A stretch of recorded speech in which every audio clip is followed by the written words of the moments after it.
मो नाम सुमी मोर बयस 36 वर्ष मो स्वामी जने सरकारी चाकिरिया आमे दुई जन बहुत समयरू परस्पर सहित प्रेम संपर्क थिलु परस्पर को भल पाउथिलु आम दुई जनकर कास्ट अलगा अलगा थिला तथापि भी आमे विवाह पई निष्पत्ति नेइथिलु किंतु आमे केवल एही कथार अपेक्षा करिथिलु केबे मो स्वामींकर चाकिरी हेबो तापरे आमे दुई जन एही कथाकू परस्पर घर लोकंक सामनारे रखिबु किछि वर्ष परे तांकर चाकिरी होइगला जेबे मु एही कथा आम घर लोकंक सामनारे रखिली आम घरे समस्ते मोते तांक सहित विवाह करैबाकू खुशीरे राजी होई जाइथिले आम घरे समस्ते खुशी थिले सेमाने बिना कोनोसी प्रतिवादरे आम दुई जनक विवाह पई राजी होई जाइथिले जेहेतु तांकर सरकारी चाकिरी थिला किंतु मो स्वामींक घरे मोते तांकर बहु रूपे स्वीकार करिबाकू टिके भी राजी नथिले हेले भी मो स्वामी तांको घरे झगड़ा करी मते विवाह करिथिले मोते तांकर एपरी स्वभाव देखि बहुत भल लागिथिला से मो पई तांको घर लोकंक सहित लढी जाइथिले तापरे आम दुई जनकर विवाह हेला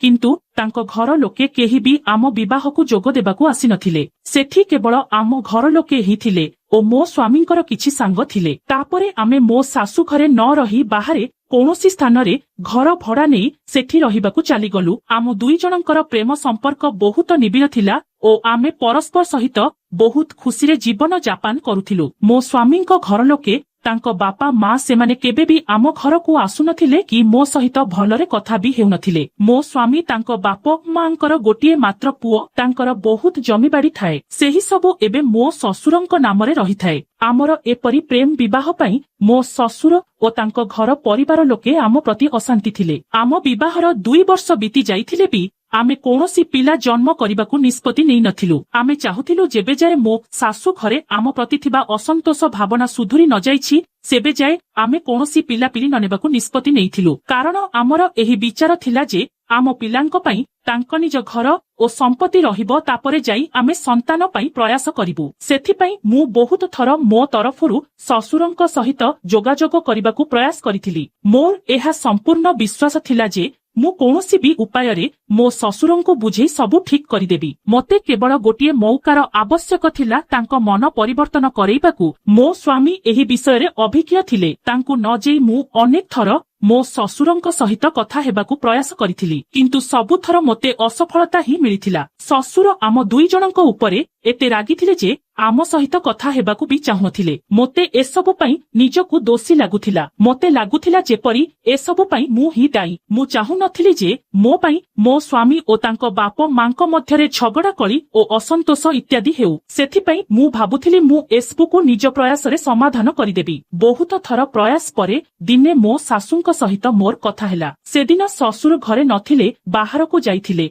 एही सुजोगर फायदा नै मो सासु मो सहित बहुत समय धरी सबु विषय रे कथा हेले ओ शेषरे कहिले तम दुई जनकर बाहाघरर फोटो पठा ओ तोर भी एकाकी फोटो पठा सेदिन मु सासुंकु किछि फोटो पठेइली सेथिरे किछि विवाह समयर फोटो थिला ओ किछि मोर एकाकी फोटो थिला सासु देखिले ओ ससुर घर को फेरिबा परे मो सासु तांकु बहुत बुझिकी आम बाहाघरर फोटो देखै मो ससुरंकु बुझेइबाकू चेष्टा कले शेषरे मो सासुंकर प्रयास सफल हेला ओ मो ससुर मो सहित भेटिबाकू राजी होइगले मते लागुथिला बोधवे मो फोटो देखिबा परे मोर सुंदर गोरी शरीर को देखी मो ससुरंकर मनरे टिके परिवर्तन आसिबाकू आरंभ होइथिला किंतु बड़ समस्या थिला जे मो स्वामी मोर एपरी काम को पसंद करुनथिले सेथि पई मते मो स्वामी को न जणै लुचिकी मो ससुरंक सहित भेट करिबाकू गली आमर भेट मो सासु घरे हेबार योजना हेला सेतबेले मो सासु घर बाहर को चली जाइथिले घरे केवल मु ओ मो ससुर आमे दुई जण गोटिए घर भितरे थिलु मो ससुरंकर बयस 60 वर्ष होइथिला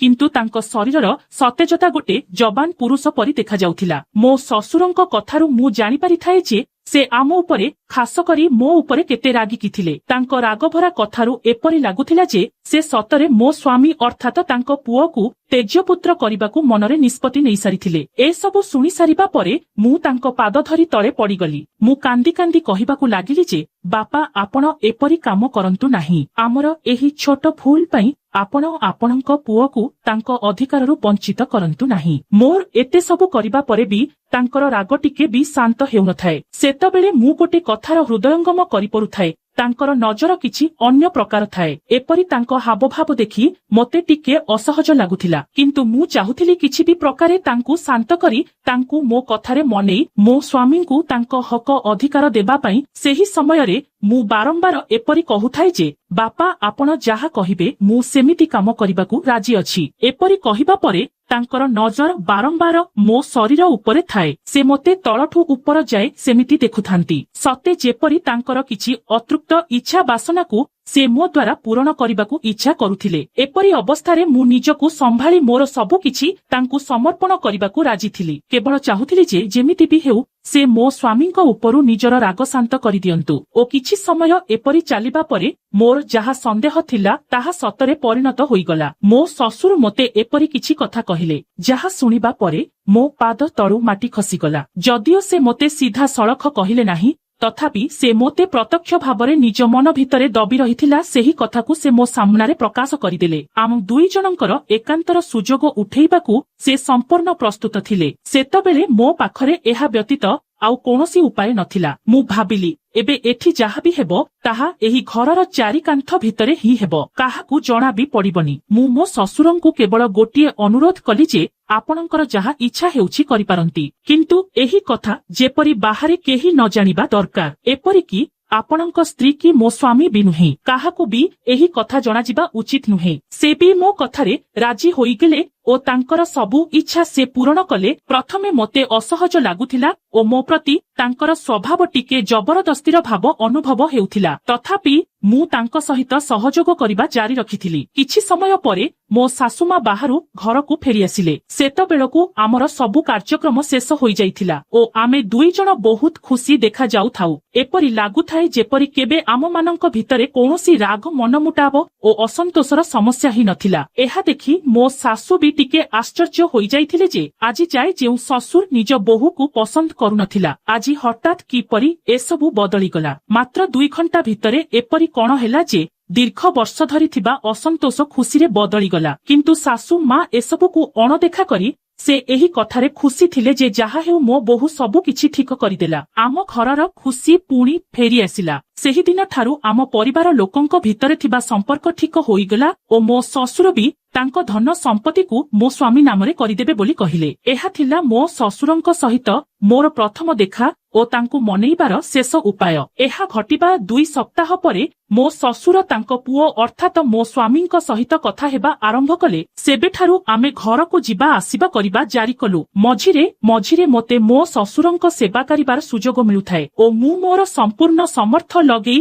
ଶ୍ୱଶୁରଙ୍କୁ ଖୁସି କରିବାକୁ ଲାଗି ଯାଇଥାଏ। ମୋ ଶ୍ୱଶୁରଙ୍କର ଏପରି ମୋ ପ୍ରତି ପ୍ରେମ ଓ ଖୁସି ରହିବା ଦେଖି ମୋ ସ୍ୱାମୀ ବି କହିଲେ ଯେ ତୁମେ ମୋ ବାପ ମାଙ୍କ ସହିତ ଆମ ଘରେ ରହିଯାଅ। ଏହା କହି ସେ ମୋତେ ମୋ ଶାଶୁ ଘରେ ଛାଡ଼ି ବାହାରେ ଯେଉଁଠି ଡ୍ୟୁଟି କରୁଥିଲେ ସେଠି ସେ ଏକା ରହିବାକୁ ଲାଗିଲେ। ସେବେଠାରୁ ମୁଁ ମୋ ଶାଶୁ ଶ୍ୱଶୁରଙ୍କ ସହିତ ତାଙ୍କ ଘରେ ରହିଆସୁଛି। ମୋ ଶ୍ୱଶୁରଙ୍କୁ ସବୁଦିନ ଏପରି ସେବା କରି ତାଙ୍କୁ ଖୁସି କରୁଥାଏ। ମୋର ଲକ୍ଷ୍ୟ ଥିଲା ଯେବେ ଯାଏ ମୋ ଶ୍ୱଶୁର ତାଙ୍କର ସମ୍ପୂର୍ଣ୍ଣ ଧନ ସମ୍ପତ୍ତି ମୋ ସ୍ୱାମୀଙ୍କ ନାମରେ କରିନାହାନ୍ତି ସେବେ ଯାଏ ମୋତେ ତାଙ୍କୁ ଏପରି ଖୁସି କରି ମୋ ହାତରେ ରଖିବା ଉଚିତ। ଦିନେ ରାତିରେ ଖାଇବା ସାରି ମୁଁ ସବୁଦିନ ପରି ମୋ ଶ୍ୱଶୁରଙ୍କ ସେବା କରୁଥାଏ। ମୋ ଶାଶୁ ଓ ଶ୍ୱଶୁର 2 ଜଣ ଅଲଗା ଅଲଗା ଘରେ ଶୋଉଥାନ୍ତି, କାରଣ ମୋ ଶ୍ୱଶୁରଙ୍କର କିଛି ଏପରି ଅଧିକା ପ୍ରେମ କରିବା ଓ ମଜା ନେବା ଏସବୁ ଅଭ୍ୟାସ ଯୋଗୁଁ ମୋ ଶାଶୁ ତାଙ୍କ ପାଖରେ ଶୁଅନ୍ତି ନାହିଁ। ମୋ ଶାଶୁଙ୍କର ଏପରି ବୟସରେ ପ୍ରେମ କରିବା ମଜା ନେବା ଏହା ସବୁ ତାଙ୍କୁ ପସନ୍ଦ ନଥିଲା, ସେଥିପାଇଁ ସେ ଅଲଗା ଘରେ ଶୋଉଥିଲେ। ସେଦିନ ରାତିରେ ଖାଇବା ସାରି ମୁଁ ଶ୍ୱଶୁରଙ୍କ ଘରକୁ ଯାଇ